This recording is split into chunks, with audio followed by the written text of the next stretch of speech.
حکومت نے بوکھلاہٹ میں ایسی حرکتیں شروع کر دی ہیں جس کی وجہ سے کمزوری کا تاثر بڑا گہرا ہو گیا ہے، ورنہ اب 12 جولائی کا جو فیصلہ تھا اس فیصلے سے کوئی حکومت تو نہیں جا رہی، اور حکومت کے پاس نشستیں وہ تھیں جو کسی بھی کیلکولیشن میں نہیں آتی۔ اور یہ ایڈ ہاک ججز کا آ گیا کہ بھئی یہ آئیں گے، میں سمجھتا ہوں کہ اس کو ہمارے سسٹم میں نہیں ہونا چاہیے۔ آپ کو لگتا ہے کہ اس فیصلے کے بعد حکومت جو ہے واپسی کی طرف جاری ہے؟ آپ نے ادھر پڑا ہوا مال آپ نے جیب میں ڈالا اور اس پہ حق جتانا شروع کر دیا، اور اب جب سپریم کورٹ نے فیصلہ کیا کہ آپ کا مال نہیں کسی اور کا مال، تو اس پہ گریس دکھانی چاہیے تھی، انہوں نے قبول کر لینا چاہیے تھا۔ میرے ساتھ سینئر صحافی تجزیہ کار جناب حبیب اکرم صاحب موجود ہیں۔ یہ جو موجودہ حالات ہیں ان میں کیا ہونے جا رہا ہے، خاص طور پہ 12 جولائی کا فیصلہ کیا ہوگا؟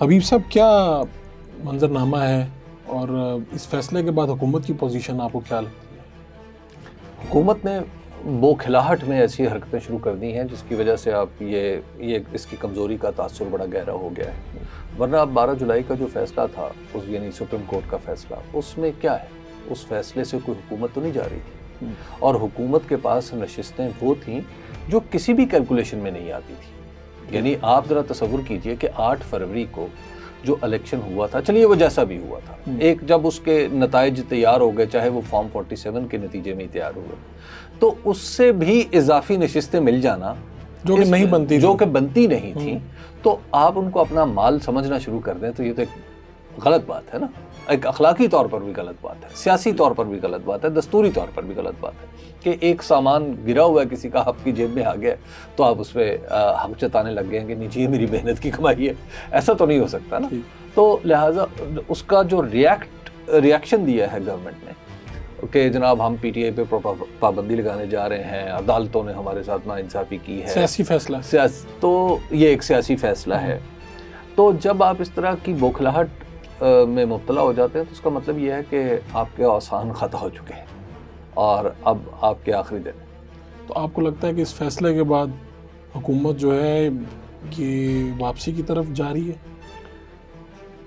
دیکھیے، اول تو اس حکومت کو بننا نہیں چاہیے تھا کیونکہ 8 فروری کا الیکشن اس حکومت نے ہارا ہوا، اور یہ فارم 47 کی جو الیکشن کمیشن نے جاری کیے تھے ان کی بنیاد پہ کھڑی ہوئی حکومت ہے۔ اس حکومت میں خواجہ آصف صاحب ہارے ہوئے ہیں، اس حکومت میں نواز شریف صاحب جو اسمبلی کے ممبر ہیں جنہوں نے شہباز شریف صاحب کو ووٹ ڈال رکھا، وہ ان کا ووٹ کا حق نہیں، وہ اسمبلی میں ان کو نہیں ہونا چاہیے تھا۔ بہت سارے لوگ ہیں اسمبلیوں میں بیٹھے ہوئے جنہیں وہاں پر نہیں بیٹھا ہونا چاہیے تھا، تو اول تو اس حکومت کو نہیں بننا ہی نہیں چاہیے تھا۔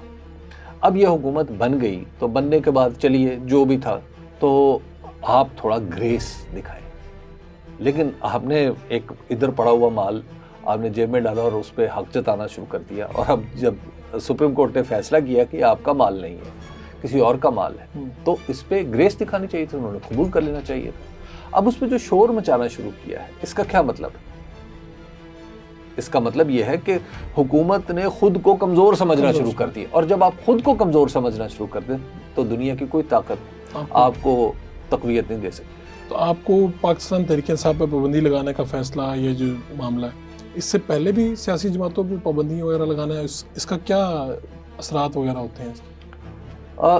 دیکھیے، ہم نے جو جماعتوں پر پابندی لگائی، ایک زمانہ تھا جب جماعت اسلامی پر پابندی لگائی گئی، اس کے بعد وہ تو خیر پابندی ختم ہو گئی اور بات آگے چل پڑی، لیکن جو سگنیفیکنٹ پابندی تھی وہ لگی تھی عوامی لیگ پر، اور وہ لگائی تھی یحییٰ خان۔ عوامی لیگ کو اس سے کوئی فرق پڑا؟ آپ کا ملک نہیں رہا۔ اس کے بعد نیشنل عوامی پارٹی پہ پابندی لگائی تھی ذوالفقار علی بھٹو نے، عوامی نیشنل پارٹی بن گئی، اگلے دن وہی پارٹی تھی۔ تو آپ کہہ رہے ہیں نام چینج ہوگا؟ نام چینج نہیں، اس سے بھی آگے آپ ہیں۔ آج کی صورتحال آپ دیکھیں کیا ہے۔ آج خیبر پختونخوا میں پاکستان تحریک انصاف حکمران جماعت ہے، چلیے وہاں تک تو آپ بھی مانتے ہیں نا کہ الیکشن جیتی ہے، اور اب آپ پاکستان تحریک انصاف پہ پابندی لگائیں تو آپ خیبر پختونخوا کو کیا پیغام دیں گے؟ اور وہاں پہ آپ کو پہلے نہیں پتا کہ حالات کیا ہیں، اور وہاں پہ آپ ایک نئی ڈسٹربنس کریٹ کر دیں۔ میں تو یہ سمجھتا ہوں کہ یہ تو فیڈریشن کے لیے نقصان دہ ہے۔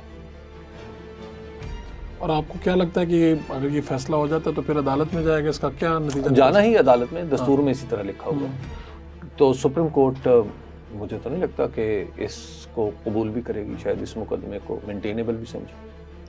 اور یہ ایڈ ہاک ججز کا آ گیا کہ بھئی یہ آئیں گے، 3-4 نام بھی آ گئے، پرپوز کر دیے گئے. 4 نام ہیں. 4 نام. سردار طارق مسعود کا، جسٹس مشیر عالم کا، جناب مقبول باقر صاحب کا، اور مظہر میاں خیل صاحب کا. اگر یہ چاروں ججوں کے نام چیف جسٹس جناب جسٹس قاضی فائز عیسیٰ کی طرف سے نہ آتے تو زیادہ اچھا تھا. اول تو ایڈ ہاک جج ایک بدعت ہے. اچھا جی یہ ایک بدعت ہے. میں سمجھتا ہوں کہ اس کو ہمارے سسٹم میں نہیں ہونا چاہیے. اور اگر آپ نے اس پہ کچھ عمل ہی کرنا ہے تو آپ عارضی طور پر ہائی کورٹس کے لوگ ہیں آلریڈی موجود ہیں جو ججز ہیں، ان کو آپ ایلیویٹ کر لیں. یعنی ان کو، یہ ہمارے دستور میں گنجائش ہے کہ آپ ان کو وقتی طور پر ایڈ ہاک جج لے کے جا سکتے ہیں. ٹھیک ہے، وہاں پہ ان سے کام کر لیں. جب آپ سسٹم سے باہر نکل جانے والے لوگوں کو دوبارہ سسٹم میں انڈکٹ کریں گے تو کوئی اچھا پیغام بھی دیں گے. اور پھر یہ چاروں لوگ بھی کون ہیں؟ سردار طارق مسعود جسٹس، ان کی وجہ شہرت یہ ہے کہ یہ قاضی فائز عیسیٰ کے ہمیشہ ساتھ رہتے ہیں کسی بھی صورت حال میں. اور جب جسٹس عمر عطا بندیال کے سامنے ان کے مقابلے پہ جناب جسٹس قاضی فائز عیسیٰ مورچہ بند تھے تو اس مورچے میں یہ بھی شامل تھے سردار طارق مسعود صاحب. جسٹس مشیر عالم صاحب وہ صاحب ہیں جنہوں نے اس بینچ کی سربراہی کی جس نے حدیبیہ پیپر کا کیس دوبارہ کھولنے سے منع کر دیا، اور دھرنا کیس. اور ان دونوں کے فیصلے جناب جسٹس قاضی فائز عیسیٰ نے لکھے تھے، حدیبیہ والا بھی اور دھرنا کیس والا بھی، جس کو وہ لینڈ مارک ججمنٹ بھی خود ہی کہتے ہیں. اچھا، اس کے ساتھ ساتھ پھر جو جسٹس مظہر عالم میاں خیل صاحب، جب آپ کو یاد ہوگا کہ اپریل 2022 میں جب کیس سو موٹو کے تحت عدالت نے لے لیا تھا کہ جو عمران خان نے اسمبلی توڑی ہے، یہ غلط کیا ہے، اس کیس میں یہ بھی ایک جج تھے.